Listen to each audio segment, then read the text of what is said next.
کوئی بھی ظالم بچ نہیں پائے گا۔ اللہ کی پکڑ کی نشانیاں، کیا ظالم کی ڈھیل ختم ہو گئی ہے؟ اللہ تعالیٰ کی دی گئی ڈھیل کو اپنی چالاکیاں مت سمجھو۔ وہ جب رسی کھینچتا ہے نا تو انسان منہ کے بل گر جاتا ہے۔ اللہ کے نام سے جو بڑا مہربان نہایت رحم کرنے والا ہے، اس بڑے عذاب سے پہلے ہمیں اس دنیا میں کسی نہ کسی چھوٹے عذاب کا ہمیں مزہ چکاتا ہے اور ان نافرمانوں کو چکاتے رہے گا، شاید کہ یہ لوگ اپنی کرتوت سے باز نہ آ جائے۔ تب تک اس سے بڑھ کر ظالم کون ہوگا جسے اس رب کی آیتوں کے ذریعے سے نصیحت کی جائے اور پھر وہ ان سے منہ پھیر لے۔ ایسے مجرموں سے تو ہم بدلہ لے لیا کریں گے۔ اللہ اپنے عذاب پر لوگوں کو تبھی جمع کرتا ہے جب وہ گناہوں پر راضی ہو جاتے ہیں۔ قرآن میں اللہ تعالیٰ فرماتا ہے، اگر تم اپنے اوپر ظلم کرنے والوں سے بدلہ لے لو تو اتنا ہی بدلہ لے لو جتنا تم پر ظلم کیا گیا ہو، اور اگر تم صبر کر لو تو یہ صبر کرنے والوں کے حق میں بہت ہی اچھی بات ہے۔ رسول اللہ صلی اللہ علیہ وسلم نے فرمایا، جس نے اپنے اوپر ظلم کرنے والے کے خلاف دعا کی، اس نے اپنا بدلہ لے لیا۔ اللہ تعالیٰ فرماتا ہے، اے پیغمبر، تمہارا پروردگار ایسا نہیں ہے کہ ہم نے بستیوں کو ان کے کسی ظلم کی وجہ سے ہلاک کر دیا جبکہ ان کے باشندے اصلاح کرنے والے ہو۔ اللہ تعالیٰ فرماتا ہے، جو لوگ پاک دامن بھولی بھالی ایمان والی عورتوں پر تہمت لگاتے ہیں تو وہ دنیا اور آخرت میں معاون ہیں اور ان لوگوں کے لیے بڑا بھاری عذاب ہے۔ اللہ تعالیٰ قرآن مجید میں فرماتا ہے، کیا تم اس ذات سے بے خوف ہو گئے ہو کہ وہ ذات جو آسمانوں میں ہے وہ تمہیں زمین میں دھسا دے تو وہ اچانک لرزنے لگے؟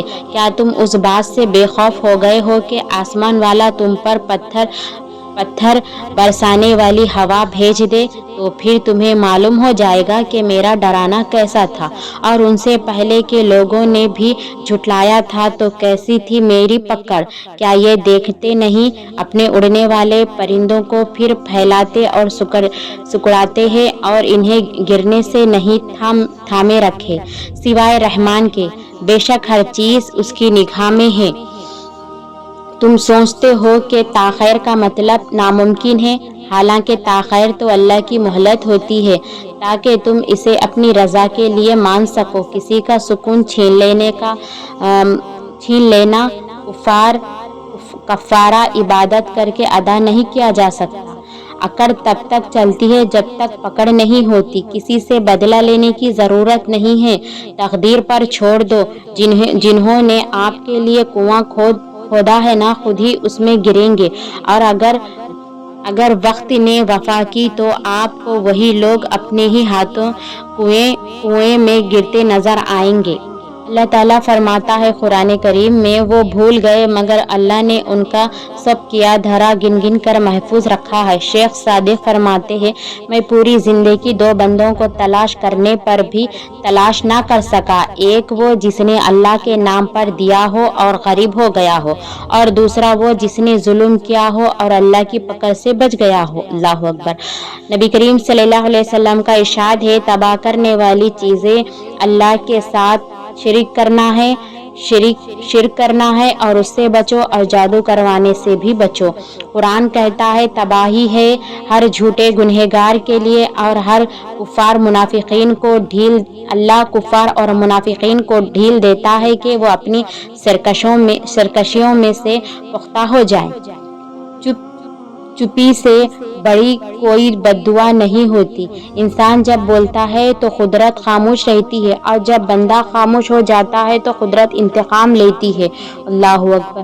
اور بے شک اس کا انتقام بہت برا ہوتا ہے۔ قرآن کہتا ہے کہ ہم نے ہر بستی میں اس کے بڑے بڑے مجرموں کو ہم نے اسی طرح ڈھیل دی کہ اس میں اپنی چالیں چل لی، اور وہ یہ چالیں اپنے ساتھ ہی چلتے تھے مگر انہیں اس کا احساس تک نہیں رہتا۔ اللہ تعالیٰ قرآن مجید میں فرماتا ہے، اے ایمان والو، پورے کے پورے اسلام میں داخل ہو جاؤ اور شیطان کے نقش قدم پر نہ چلو، کیونکہ وہ تمہارا کھلا دشمن ہے۔ پھر اگر روشن دلائل آ جانے کے بعد بھی تم پھسکنے لگے تو یاد رکھو کہ اللہ زبردست حکمت رکھنے والا ہے، اور وہ یہ بھی خوب جانتا ہے کہ اپنے مجرموں کو سزا کس طرح دینی چاہیے۔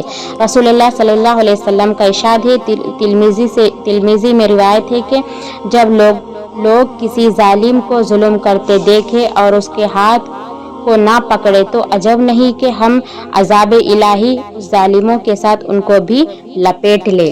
اللہ اکبر۔